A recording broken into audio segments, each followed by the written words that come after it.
चलिए कॉन्सेप्ट को सीखते हैं। Law of exponents.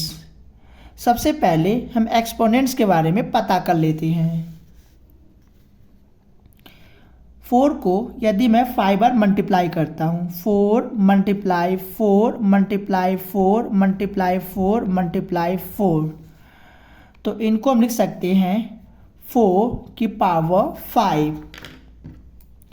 इनको हम बोलते हैं बेस और इनको हम बोलते हैं पावर और exponents.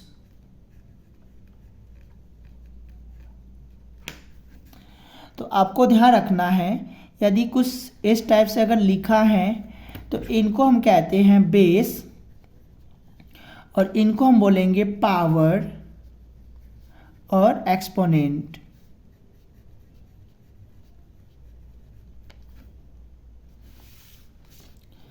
Multiplying powers with the same base, यानी बेस क्या होगा, सेम होगा और इनके पावर डिफरेंट भी हो सकते हैं और सेम भी हो सकते हैं। 2 की पावर 3 मल्टीप्लाई 2 की पावर 5 इक्वल टू, अब 2 की पावर 3 है तो 2 को हम 3 टाइम्स लिख लेंगे, 1 2 3।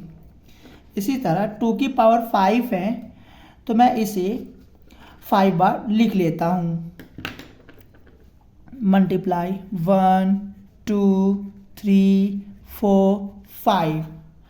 अब यहाँ पे 2 कितने बार हो गए, तो आप देख सकते हैं 3 बार तो ये है और 5 बार ये है, टोटल कितने हो जाएंगे, 2 की पावर 8 हो जाएगा।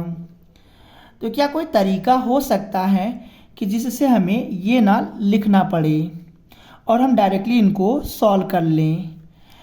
तो यहाँ पे आप देख सकते हैं कि 2 की पावर 3 मल्टीप्लाई 2 की पावर 5 है।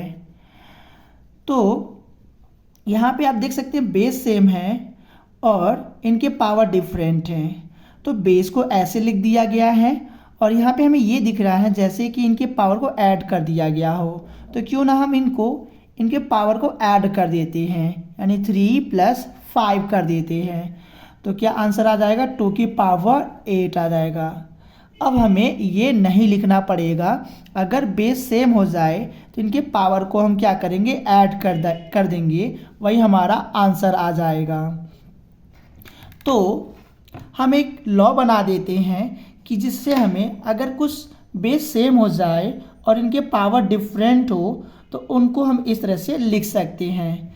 तो मान लेते हैं कि बेस कुछ a है और इनकी पावर m है, मल्टीप्लाई बेस a, क्योंकि बेस तो सेम होगा और इनके पावर डिफरेंट होगा, तो इनको हम लिख सकते हैं, बेस को हम ऐसे रहने देंगे और इनके पावर को हम ऐड कर देंगे।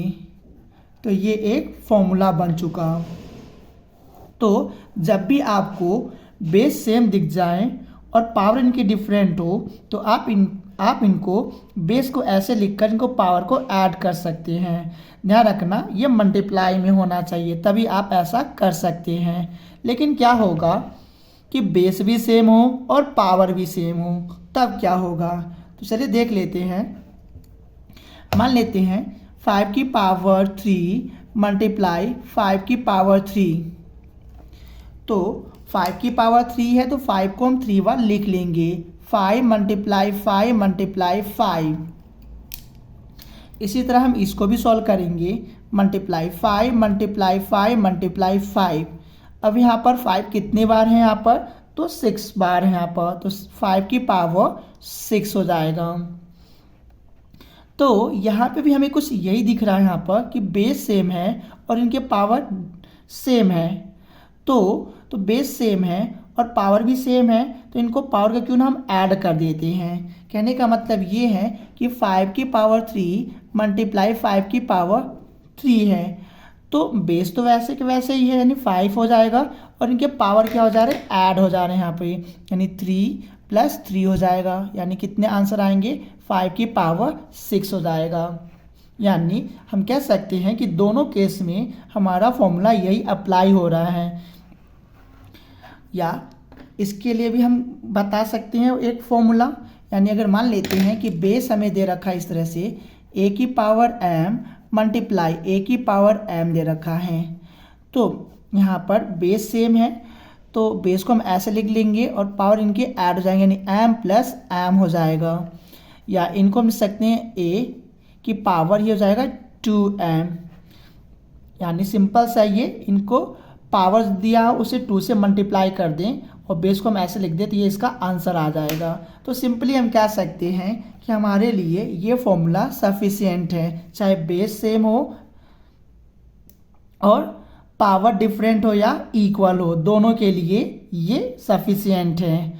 तो ये लॉ ऑफ एक्सपोनेंट का कॉन्सेप्ट हो चुका है। यहाँ पर आपको ध्यान रखना है कि अगर बेस सेम मिल जाए, इनके पावर डिफरेंट हो या सेम हो, दोनों में ये कंडीशन ये फॉर्मूला अप्लाई होगा।